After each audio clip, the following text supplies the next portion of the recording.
Alrighty, so we'll get started. Thank you all for again participating in the Tufts Research and Data Symposium for Food and Nutrition.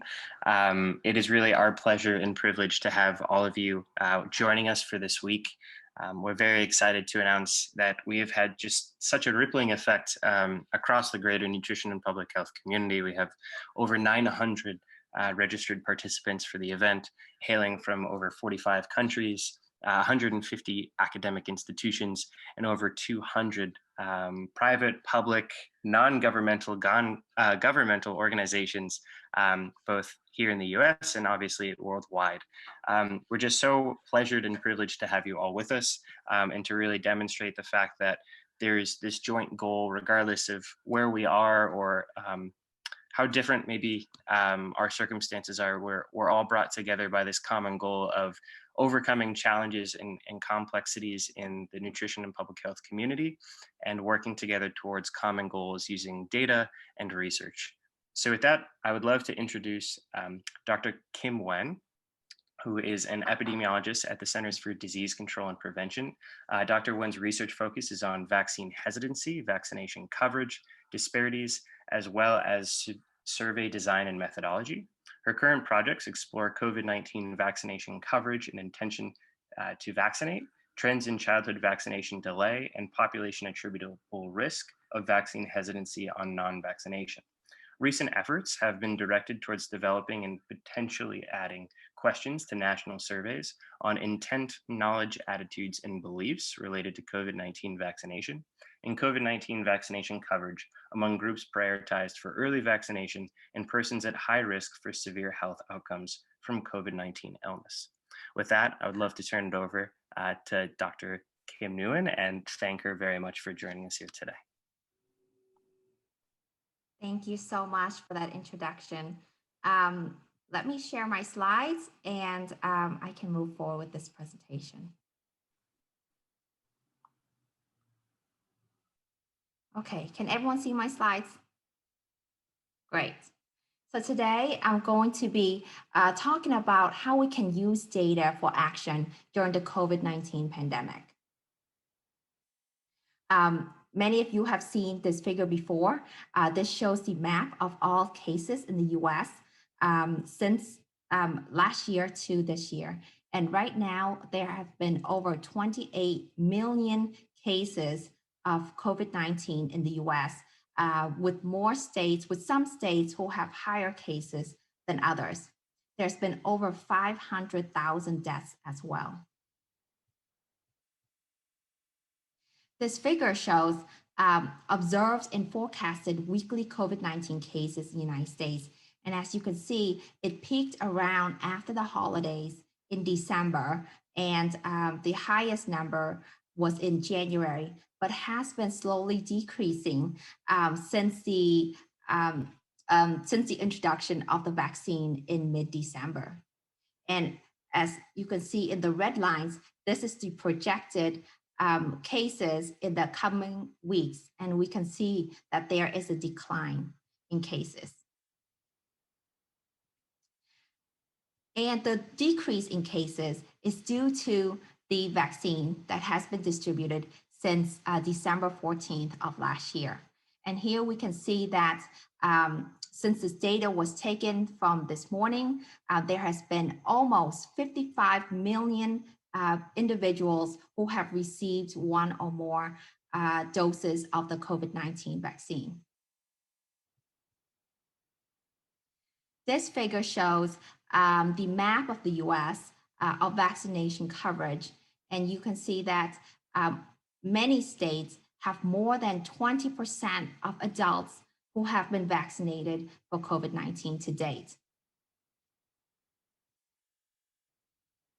So before we talk about vaccination, we need to understand vaccine hesitancy and people's intentions to get vaccinated. As you may have seen in the news throughout the past year, there has been many studies looking at vaccine hesitancy. And this figure summarizes all of these studies that have been done to assess vaccine hesitancy.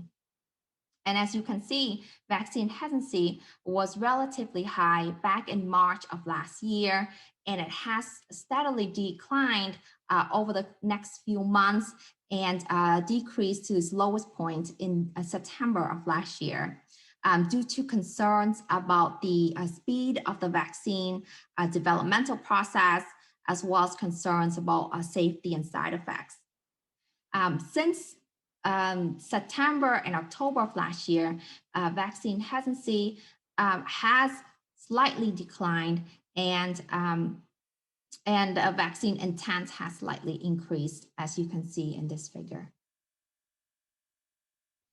So the CDC strategic framework is to strengthen vaccine confidence and prevent outbreaks of vaccine preventable diseases in the United States.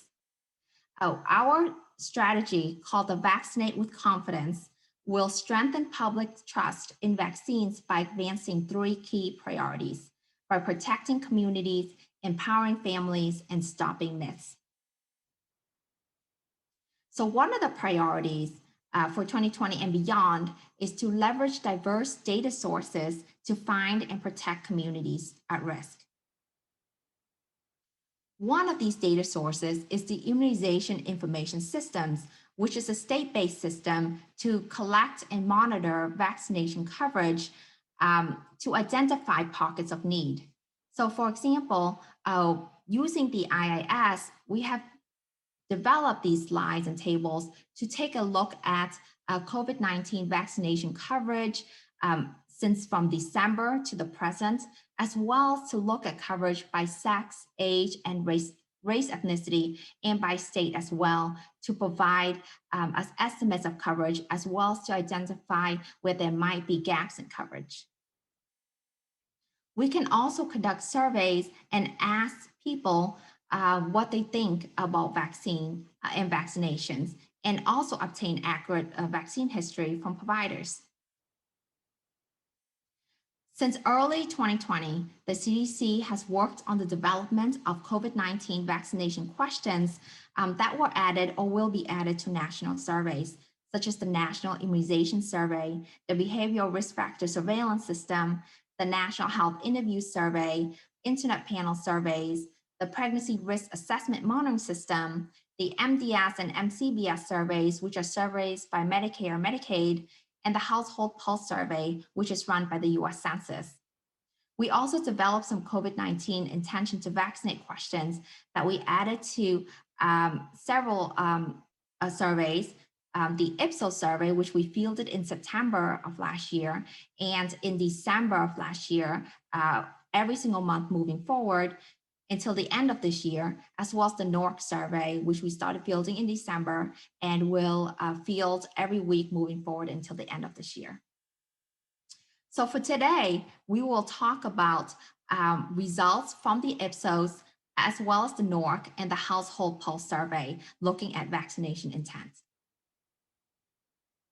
So for these studies, we collected data from a probability-based household panel survey of a nationally representative sample of over 3,000 adults in September, as well as 1,000 adults for each wave in December and onwards. And we are collecting this data on a weekly basis, as I mentioned, from September of last year to December of this year, to monitor trends in vaccination intent and vaccination coverage. We also added questions to the Household Pulse Survey, which is a large nationally representative household survey, which with over 60,000 respondents per wave. And the questions on vaccination coverage and intent were added in January of this year, and it's fielded in waves of 2 weeks long until September of this year, or further, pending funding. For analysis, we examine vaccination intent, as well as knowledge, attitudes, belief variables by age group, race, ethnicity, priority groups, which are groups that are prioritized for early vaccination, such as healthcare providers, essential workers, and those who are over 65 years and older, health insurance status, and state. And among persons who reported that they do not intend to get vaccinated or have not gotten vaccinated, we also ask reasons for not getting vaccinated. For the NORC and Ipsos survey, we assessed intent using a unipolar scale. We asked if a vaccine against COVID-19 were available today at no cost, how likely would you be able to get it? Absolutely likely, very likely, somewhat likely, or not likely. And we combined absolutely and very likely as intent to get vaccinated. With the pulse surveys and moving forward for all of our surveys this year, we changed our question slightly to ask, once a vaccine to prevent COVID-19 is available to you, would you definitely, probably not, or definitely not get a vaccine? And this is a bipolar scale. And starting in March, we actually added a middle category for people who are unsure. So looking at our September survey, we found that of all adults, only 39% of them intended to get vaccinated. And this was similar for frontline essential workers and healthcare providers who are in the green bar, and frontline essential workers who are in the red bar, and other essential workers who are in this dark blue bar, and those who are 75 years and older who are in this gray bar. So in September, we see that intent among these priority groups were pretty low, around about 1/3 of those who are essential workers, saying that they would get the vaccine. It was higher for those who are 75 years and older, around 1/2. But still, as I mentioned in September, intent was probably the lowest of all that we have seen throughout the year. When we conducted the survey again in December, we saw that intent significantly increased among all adults, as well as among adults who are age 65 years and older. So intent now is around 1/2 in December of adults saying that they would be likely to get vaccinated for COVID-19. Although intent also increased among essential workers and those with underlying medical conditions, this increase was not significant, but it was significant among adults who are 65 years and older. This data is from the Household Pulse Survey and looks at intent on this bipolar scale.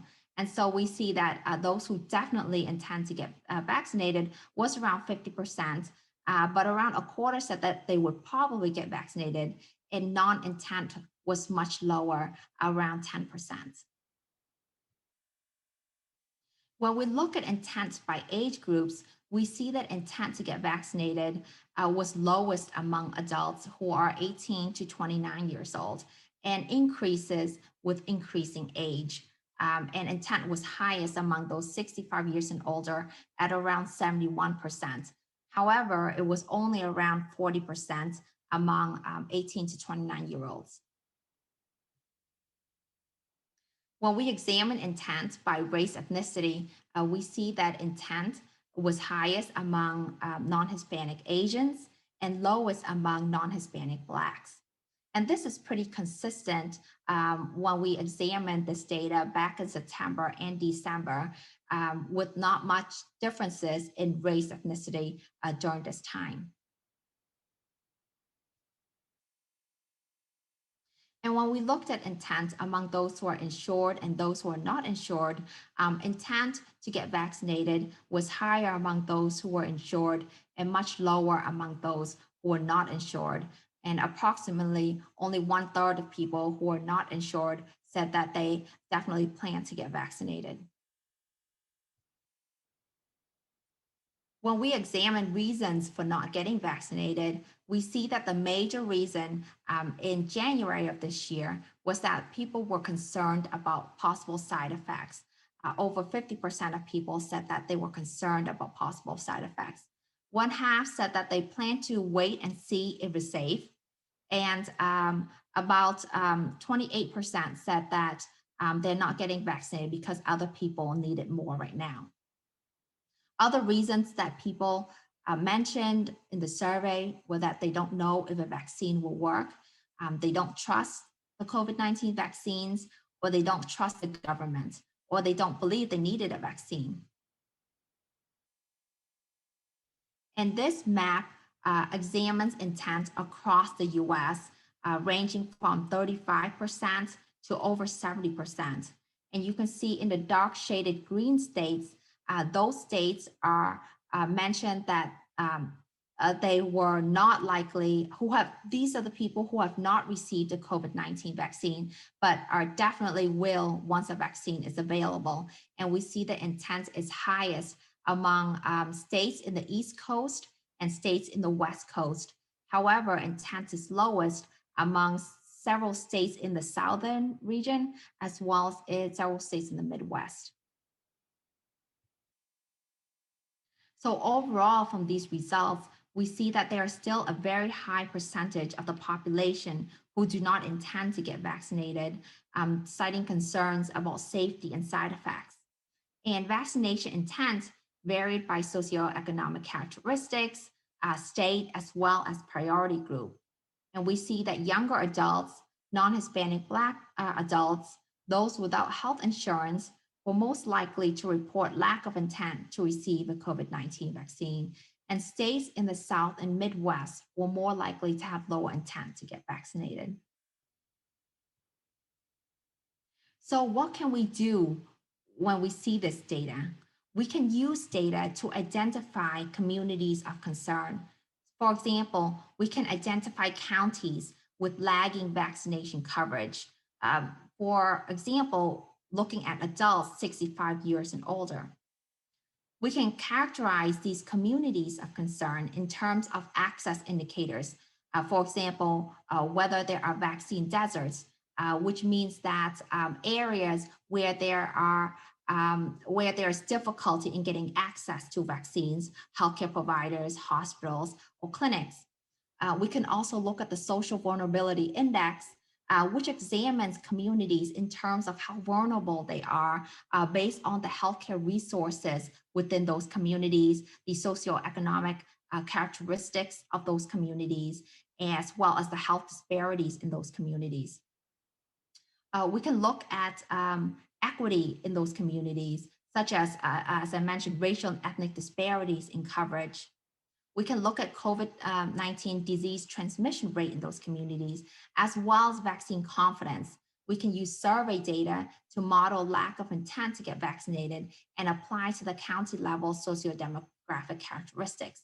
All of these variables together can identify communities that may have high disease transmission rates, as well as low confidence in vaccines, and as well as other barriers to getting vaccinated, such as access, that may place these communities at higher risk for disease and a health burden than other communities. So this is an example of a map that we could show looking at areas of concern by county in the United States. And as you can see here in this map, those that have high burden are those in the darker red colors or blue colors. And in the United States, and so that we can identify these counties or communities that might have high levels of concern so that we can develop resources for those counties and communities and address them.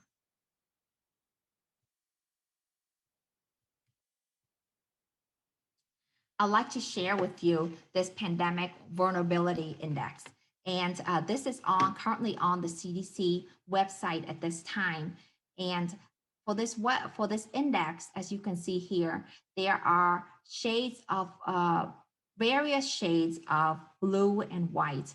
And you can put in a county in here, anywhere in the United States, and it will show you, for example, what is that vulnerability index for that county in terms of many different indicators. So let's take an example and look at Essex County, which is Boston in Massachusetts. So we can see here that the pandemic vulnerability index for Boston, for Essex County, is 0.47, which is relatively high. And on this map here, you can see other layers about how it is, what it means, how it is ranked. You can see COVID cases, change per day, as well as predictions over time, as well as what this pandemic vulnerability index means. So here it is when I took down these scores and what it means for Essex County, how they calculated this vulnerability index. They examined the infection rates, the transmissible cases. They also looked at the infection rate of disease spread, the population concentration, population mobility, the residential density, whether there is social distancing, whether there is testing, population demographics, air pollution, age distribution, comorbidities, health disparities, and hospital beds. And looking at all of this data for each of the county, they're able to give a score based on how each county scores in terms of each of these indicators. And from all of these scores, it is combined to form a pandemic vulnerability index. And the lower the score would be better. So here, Essex County has a score of 0.47. And when you see the breakdown, you could see where resources can be and messages and strategies can be examined and looked at so that we can address some of these areas of concern. So how can we use data and put this into action? We can use this data to prioritize counties. For example, those with low coverage counties and those with high COVID-19 case incidence or high racial and ethnic disparities to focus on or deploy resources. We could also examine the root causes of low coverage and to better plan efforts to improve coverage. For example, is this low coverage due to mostly hesitancy, or is it due to access, or an equal mix of both? And within selected counties, we can dive deeper into the indicators at the sub-county level to help with micro-planning. And then we can model these county level coverage, vaccination coverage as a function of these variables to determine how predictive these factors are and the relative contribution to low coverage. So as you can see here, there are efforts are needed to increase vaccine confidence, and we can use data to tailor messages and implement strategies to further increase the public's confidence overall and within specific subpopulations. And we can map hesitancy by state and county level by examining and identifying communities of concern. We can also create behavioral profiles. For example, people who are ready to get vaccinated, people who plan to wait and see, people who are fence sitters, and people who are refusers. What do those populations look like? What are the characteristics of those populations? And what are their reasons for not getting vaccinated? So by identifying these behavioral profiles, we can develop specific strategies for each of these individuals. Specific messages based on their reasons for not getting vaccinated in order to increase vaccine uptake in that community and in those individuals. We can also examine trends in hesitancy. So for example, we are doing these surveys over time, and we can examine if the trends are in hesitancy are increasing or decreasing, and among which subpopulations.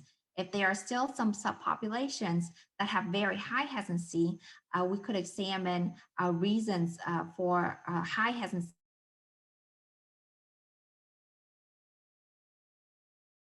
And we have used all of this data through our modeling surveys, as well as data that we get from state-based systems and the immunization information systems to provide guidance for healthcare providers, for communities, as well as leaders across the US in order to build vaccine confidence during the pandemic.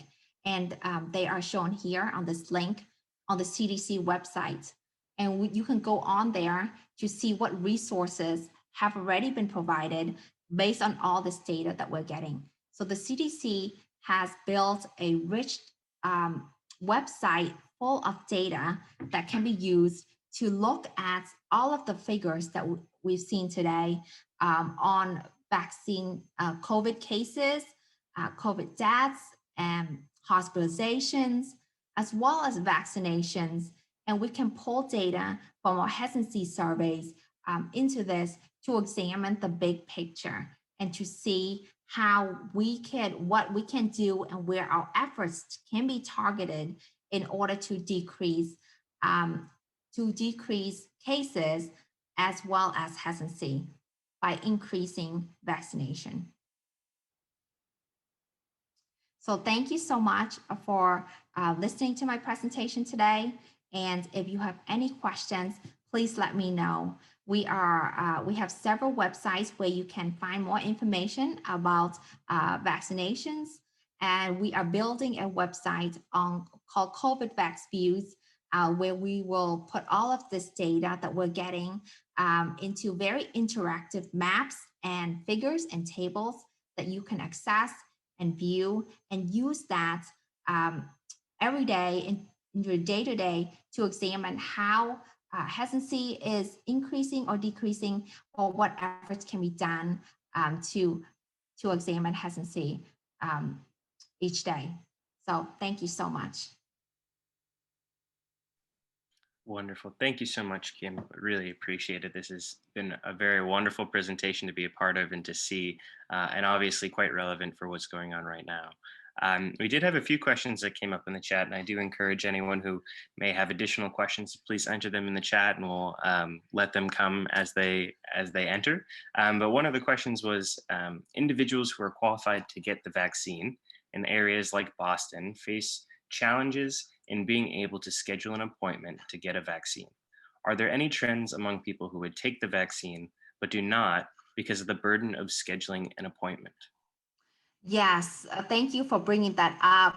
We actually added that question to our February surveys on the barriers, the physical barriers to getting vaccinated.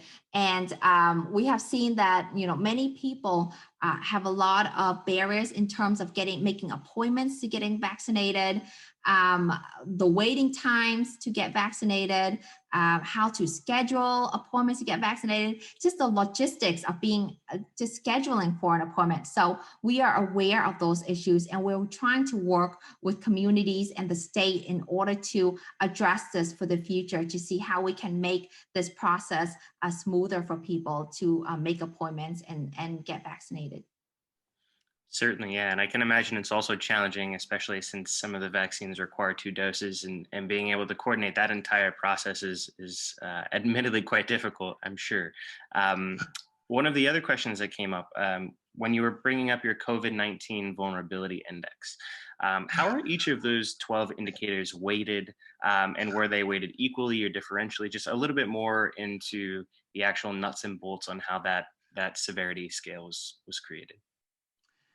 Right. So I was not directly involved in these pandemic vulnerability index scale, but there is a report out on the CDC website that describes how this vulnerability index was created, as well as the weights for each of those. What we are trying to do in terms of my research for vaccine hesitancy is to add vaccine hesitancy to that scale. So that scale right now, the pandemic scale, only examines cases, as I mentioned, the cases, hospital beds, infection rate, interventions such as social distancing, but it doesn't look at hesitancy. So what we're trying to do is to map the US in terms of hesitancy as well as social vulnerability to see which communities are communities of concern based on their hesitancy status. Because we know from previous studies that hesitancy falls is very common within communities, and communities that have high hesitancy are more likely to be prone to outbreaks. So for example, the measles outbreak in 2019 and 18, we see that these outbreaks occurred mostly among close-knit communities. And within these communities, there were many myths and misinformation within these communities. So one of our efforts is to be able to identify where these communities are. And in order to do that, we really need to assess vaccine hesitancy in these communities and map them to these social vulnerability indexes to examine communities of concern. Yeah, absolutely. And I can imagine that the data dashboard that you're putting together would be quite a useful tool for that as well, especially as you begin to kind of roll out efforts to reduce hesitancy as the vaccination becomes more readily available. So that's really wonderful. We just had another comment come into the chat. So thank you for speaking with us. This is very important and interesting work. I was wondering if there are opportunities to do this kind of work at the CDC at the master's level and what that would look like. And in general, would love to hear about your career trajectory and how you ended up at the CDC. Well, as a matter of fact, I started my career at Tufts. So I'm actually a Tufts alum. I graduated from my bachelor's at Tufts as well as my MPH at Tufts many, many years ago. And then after graduation and finishing my doctoral degree, I worked at the state health department for a few years, and then moved to Atlanta, Georgia, where I worked at the CDC for the last 10 or more years. So in order for, I know many students may be interested and maybe faculty as well, and there are always opportunities to work at Tufts. I mean, to work at the CDC. And right now, this spring, actually, I'm looking for an epidemic intelligence fellow to work with me on vaccine hesitancy projects. So if you want to apply, you can go to, you can Google EIS CDC, and it'll take you to the EIS website where you can apply to the program, and then you get matched just like you would get matched if you were in doctoral, if you were in a medical school. And then you could see, you could be interviewed and be matched with a program that you are interested in. So if you're interested in working with me on vaccine hesitancy, I'll really love to, see you and work with you. So please, send in your applications if you're interested. And so that is called the Epidemic Intelligence Service Fellow. There are other opportunities as ORISE fellows or epidemiologists. If you want to apply, the epidemiologist positions are through usajobs.gov. But feel free to email me if you'd like to talk further about other opportunities at the CDC. Awesome. Thank you so much, Kim, especially as I know there's many students here who are finishing either kind of halfway through or finishing up their master's degree. There's also plenty of doctoral and postdoctoral students. So I know you and I have talked at length about different positions at the doctoral and postdoctoral level. So, and thank you to Elena Martinez for adding the CDC Epidemic Intelligence Service site into the chat. So please do check that out. And we'll be sure to drop in Kim's email address as well so that you can reach out to her directly. In addition, Kim, there was another question, just so many questions coming in now. Are there reports or studies specific to vaccinating farm workers, which obviously is important for us here in the nutrition community and having such important persons in kind of essential health workers that are working in food delivery and in the food production space? Yes, it's really great that you bring that up. We are trying to look at vaccine hesitancy and vaccine coverage among many different occupations. And right now, we just added occupation to our household pulse survey, where we can examine hesitancy among teachers and educators, for example, because as you know, President Biden just mentioned that that will be a priority for the month of March. I know farm workers are very important, as well as other workers who work in nutrition. So we have those occupations listed in those surveys as well. Healthcare providers, people working transportation, and so on. So our next step in the next few months will be to examine hesitancy among all these different occupations. And in the household pulse survey, we also examined food security during the pandemic. So we're able to assess how food has been affected during the pandemic. Have families have had access to food? Have children have gone hungry during the pandemic because there was limited or insufficient food, and so on. So I think food security and nutrition are so affected by this pandemic, and would be very important to see how that has been affected during the pandemic, as well as occupations in agriculture and nutrition, and how those occupations plan to get vaccinated, and they intend to get vaccinated as well, because it is so important, and they are one of the groups that may be prioritized for early vaccination. Really great. And it's wonderful to see that there is such a linkage between nutrition and public health. I know probably everyone on the call will be looking forward to the results and the data that come from that.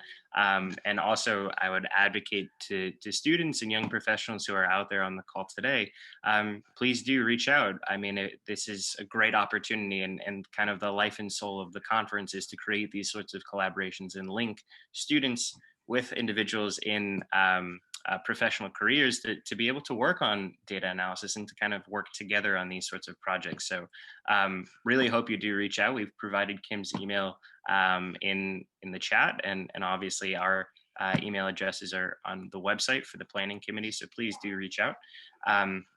Elena, I know you had a question. I don't know if you want to ask your question probably, because I'm sure you added a paper there, which I'm sure will be of interest.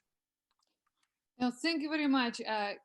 It's a fantastic talk, and it's extremely important topic. But we know about the vaccine hesitancy or refusal for quite a period of time. Unfortunately, publications related to reasons for refusals or understanding the root causes of refusal for pediatric vaccination was not really very deeply explored. And I'm curious about, do you see any correlations between refusal for pediatric vaccinations and COVID vaccination hesitancy in the data what you able to collect recently? Yeah, so I can talk a little bit about that. So we do look at, for example, people who got flu vaccine last year and their intent to get COVID-19 vaccine. And there is a high correlation among people who were not vaccinated for the flu and people who do not intend to get vaccinated for COVID-19, or people who do not intend to get vaccinated for flu, they also don't intend to get vaccinated for COVID-19. So there are maybe groups of people who do not plan to get vaccinated, and there is a high correlation among those, as well as high correlation between people who don't wear masks or social distance, and people who do not plan to get vaccinated.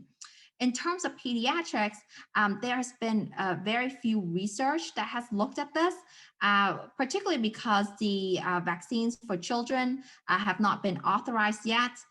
There are some clinical trials on children at this time, but we haven't been seeing a lot of studies among children, but we have seen that pediatric vaccines have declined significantly during the pandemic.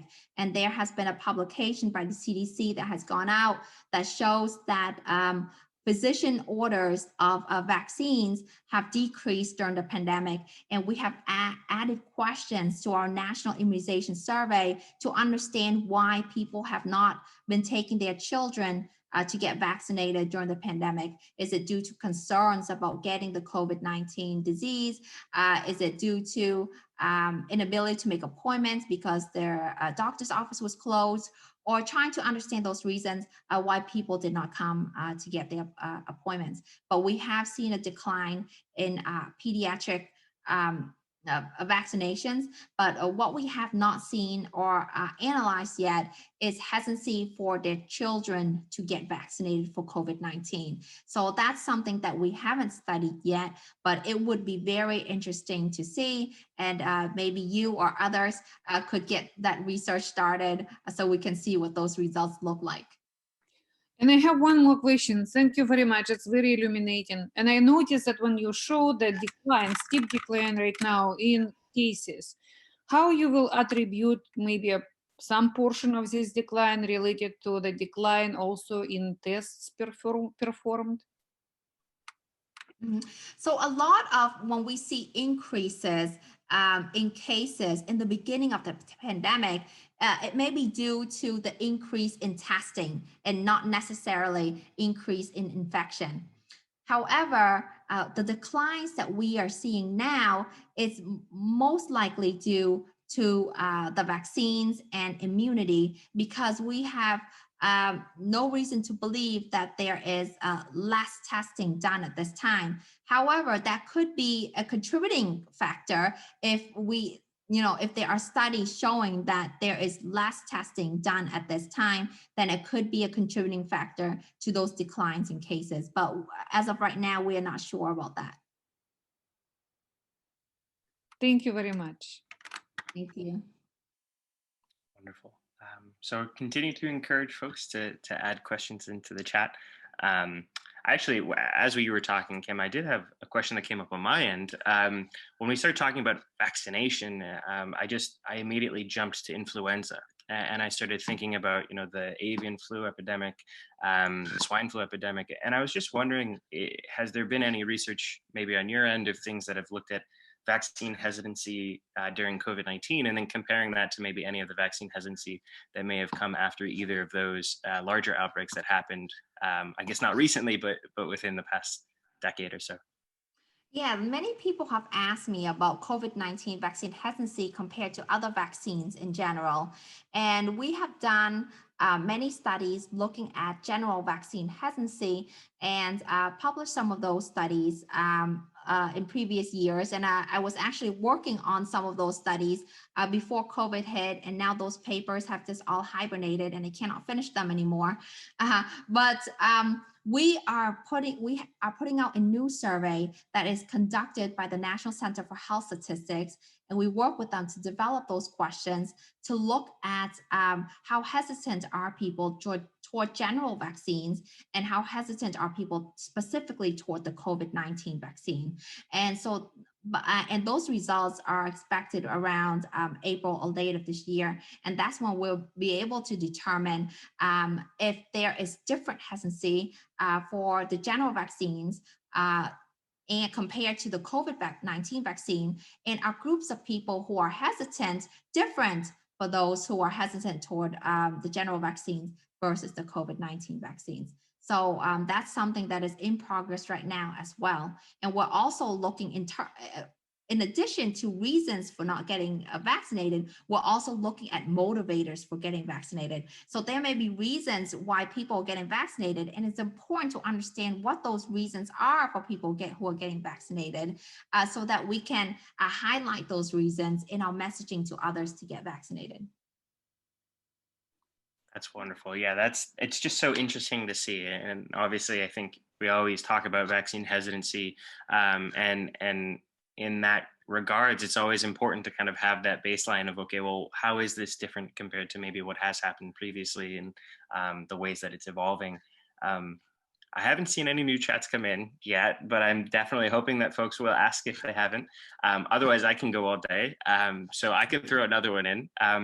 We're talking a lot about data And I don't mean to bring this too technical, but this is a massive amount of data that you guys are recording and collecting. It's a massive number of surveys that you're pulling together. What have been some of the challenges that you faced in being able to curate all of this data in such a short period of time? I know our research group talks a lot about data completeness and data. A couple of the presentations have talked about evidence and efficiency and emphasis and ethics of data collection and curation. And I'm just curious as to kind of your perspective on the data side of things and managing that process in really just, I mean, it's been a year now, but in such a short period of time. Yes. And, we've always worked with a lot of data at the CDC, but this has been like a burst of new data since since the COVID pandemic. And it's really hard to manage it all sometimes because for vaccine hesitancy, we have been developing these questions since early last year, but we have been modifying these questions from week to week. And I was working even up to 8 p.m. last night to change some of the questions that had to be programmed today to be fielded tomorrow. So these questions have to be changed on such a rapid cycle that usually we spend like a whole year to update our questions on our national surveys, but now we're changing them every week because intent changes every week. And so we need to be flexible with our questions, and sometimes new questions arise that we need to ask. For example, when the Johnson vaccine came out back in February, we were already anticipating that, and we asked questions on whether people would likely get vaccinated for the Johnson vaccine. And so from their responses, we were able to see that, oh yeah, many people are saying that they might not get vaccinated for the Johnson vaccine. And these are the reasons why, because they were concerned about the effectiveness of the vaccine. So then we had to come up with some messaging and strategies to address that. So another thing about having all these surveys is that we do not have time to analyze all of this data right now because there is just too many surveys. But we are just trying to analyze them. It's just, we're adding COVID-19 vaccination questions, as I mentioned, to all of the national surveys. So another important thing to consider is that, for example, cognitive testing of these survey questions. Usually we would like to cognitively test these questions before we field them, but that has not always been the case for all of our questions because of the pandemic. So for the questions on household pulse survey, they were cognitively tested by the Census Bureau. And right now we actually contracted with a vendor to cognitively test our survey questions. We have a whole bank of vaccine hesitancy questions that we're trying to cognitively test and then share these with states and communities. Many of organizations and universities have reached out to me trying to get validated questions that they can use to test in their universities and their healthcare systems or in the communities. So we're trying to get these questions cognitively tested, and I've been sharing them with anyone who has reached out to me about questions. But for example, questions that have come up urgently that we need to address each week, sometimes it's not possible to cognitively test all of these questions. So we just do with what we have, and we try to analyze the data as quickly as we can. But it is very difficult and very, very difficult to do so at this time. I'd love to have more students come and help me, but so it's just, we have a window of opportunity right now for the next 6 months, I think, to make a change. And how can we use this data to make a change, to create policies or strategies or messages in order to lower the cases and death rates and lower hesitancy toward the vaccine. And that's what we're trying to do. And all students out there, that right there is as clear a message as I think you can get. We are all kind of together on this mission, and we should work together on helping to promote some of the data analysis that's out there. And obviously, Kim, I mean, when when you start discussing these issues of the changes of intent, the changes in resources, and the changes in the goals, I mean, some of that challenge also comes with, if the questions are changing, it really inhibits the longitudinal analysis that you're able to produce and see how these things change over time and space with Mhm. such just, even if the question only changes slightly, the interpretation of that question then really can disrupt how much that question can then preserve over time. So that really is a challenge. It's something that we certainly face in our research group, and it's just so fascinating to see it here. Um, and your response has now Yeah. triggered so many different new questions into the chat. So I'll take them in order. And folks, hopefully we'll have time to get through this. I know we only have 10 minutes to go, but we'll work through these as quick as we can. If not, feel free to email Kim. I think that would probably be okay with your questions as they come. So is the CDC tracking what, if anything, that specific state governments are doing with this information regarding hesitancies and specific vulnerable communities? Yes. So as I mentioned, we're trying to create this vulnerability map, looking at vaccine hesitancy mapping, linking our surveys to census tracts, and determining communities of concern based from our surveys, as well as socioeconomic characteristics and demographic characteristics. And we're using these data. We're trying to create interactive tables and figures to share with our community partners, and they will be able to see at a local level where there are these communities of concern. And so we will work with them to help develop messaging and strategies, as well as these figures will help them decide whether more resources are needed for those communities. And then they can request these resources in order to address some of these needs in the communities. As if the data challenges weren't enough, now the cross-sector collaborations and the sharing of information, I mean, that really is quite quite an extensive network that's being built. Another question that came in, do surveys have questions regarding the respondents' views on COVID-19 vaccines from different companies? For example, a respondent might not be willing to take the Pfizer vaccine, but instead would be willing to take the Moderna vaccine as a result of 2 versus 1 doses maybe, or just brand name or something like that. Mhm. Yeah, that's interesting. That's something that I have heard a lot from others as well, that they would prefer some brand names over the others. We haven't taken a look at that yet, but that it may be something to consider in the next round of surveys next week. Wonderful. Well, David, please look out for that, because we're going to definitely try to be throwing that into the mix. And the next question that came in, I'm interested in how you talk about crafting targeted messaging based on data results. So could you explain the process of how the CDC shares the data in ways to make effective and accurate messaging regarding hesitancy? Yeah, sure. So I share with you, I'll link to the Vaccinate with Confidence page at the CDC, where we put all our strategies and resources on there. We use these survey results to develop behavioral profiles, as I mentioned. So profiles of people who are very hesitant, total refusers. Those people, when we look at their reasons for not getting vaccinated, are mostly on that they do not trust the vaccines, they do not trust the government, they do not like the government, or any of those reasons. Whereas people who are fence sitters, or people who are waiting and seeing, they are mostly concerned about maybe the efficacy, the effectiveness or safety of the vaccine. They want to wait and see if it's safe and they'll get it later. So reasons for not getting vaccinated among these different groups are very, very different.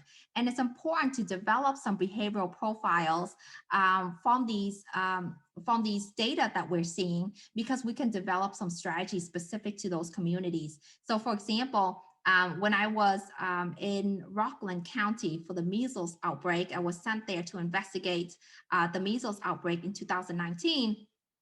I realized that there was so much myths and misinformation regarding the measles vaccine in those community. And it was a community of mostly ultra-Orthodox Jews.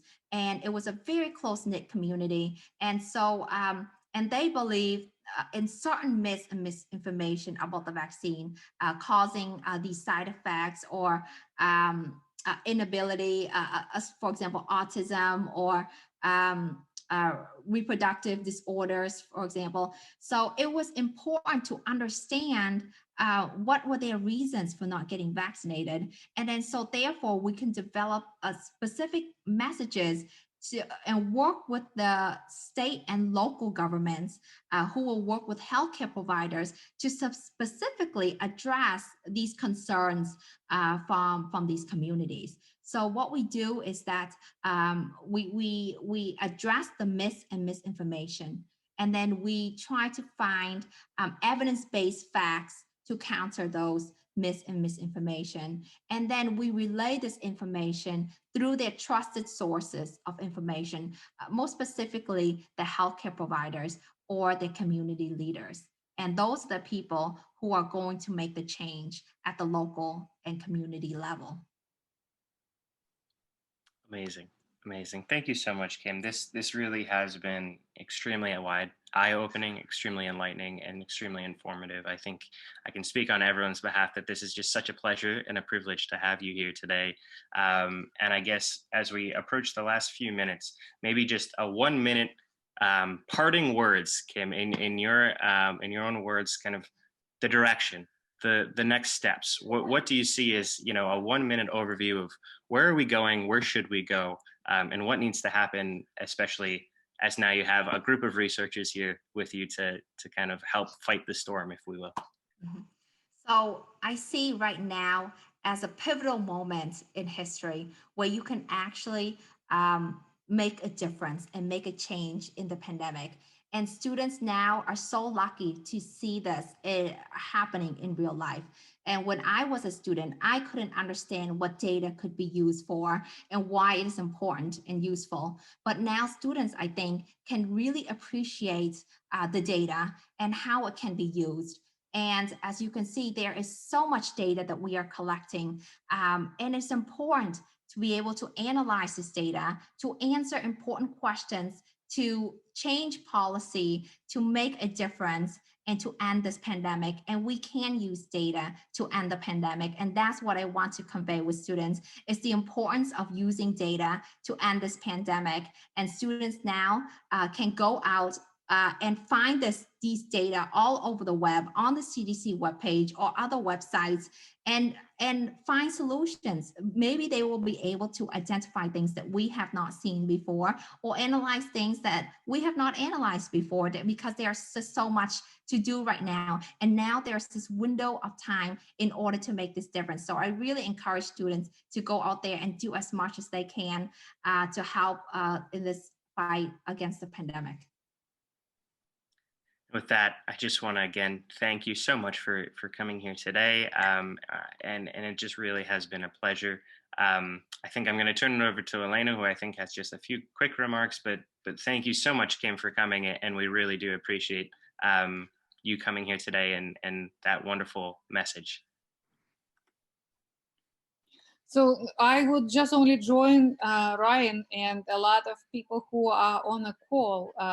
Thank you very much for this wonderful presentation. I really also appreciate the point you have making about the value of information in the current world, and how important for us to really to recognize this value and to use data for social goods, understanding all the pitfalls and difficulties, and trying to make the concept of data sharing, data use, and responsive conduct of research a reality. I also would like to use this as an opportunity to thank all the organizers for this conference. It's extremely important to choose a topic wisely, so the students will be very much engaged in the process. And it's very important that the topics which are addressed today and during the conference overall help to make a decision for students for their future career needs, for their interest, and to shape better their educational paths and become lifelong learners. So Ryan, I hope that you have a slide which will list all the organizers for the conference. And I will use this as an opportunity to say a personal thank you to everyone who was involved in many different ways, directly and indirectly. It's a daunting task. It's not really very easy. Everyone who are involved in organization of any events knows that it's actually results in many sleepless nights and long meetings and long emails and collaboration and coordination. But I believe that it's extremely valuable experience, which you will take with you in the future. And now nothing is really looking scary after organizing conference with almost 1,000 participants. So I hope that the next generation of students will take a torch, and the next year it would be another very successful event. So thank you again to all who come and to register and become a part of the community. Thank you to all the presenters and the keynote address speakers. And thank you everyone who will make this conference in reality. I know that we have a couple of more really very exciting events for today, and I'm wishing to see you in a couple of hours for the next couple sections. But anyway, if I don't see you at all, I hope I will see you next year.